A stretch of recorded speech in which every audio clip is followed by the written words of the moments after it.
తమతోనే తెలంగాణ అని నాడు వైఎస్ చెప్పారని అదే విషయాన్ని పదే పదే ప్రస్తావించిన వైకాపా ఇప్పుడు సమన్యాయం అంటూ వింత పల్లవి అందుకుందని తెరాస నేత కె తారక రామారావు ఆరోపించారు. తెలంగాణకు సంబంధించి రాజశేఖర రెడ్డి, విజయమ్మ గతంలో చేసిన వ్యాఖ్యల క్లిప్పింగ్లను ఆయన విడుదల చేశారు. జైల్లో దీక్ష చేస్తున్న జగన్ను గాంధీ, భగత్ సింగ్లతో పోల్చడంపై కేటీఆర్ అభ్యంతరం వ్యక్తం చేశారు.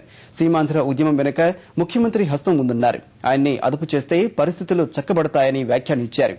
సీమాంధ్ర ప్రాంత నేతలే రెచ్చగొట్టే వ్యాఖ్యలు చేస్తున్నారని ఆరోపించారు. ఈ మహానుభావుడు దీక్ష చేస్తుంటే వాళ్ళ పార్టీ అధికార ప్రతినిధి అంబటి రాంబాబు గారు అంటారు, జైల్లో దీక్ష ఏంటండి అంటే, జైల్లో మహాత్మా గాంధీ కూడా చేశారు, భగత్ సింగ్ కూడా చేశారంట.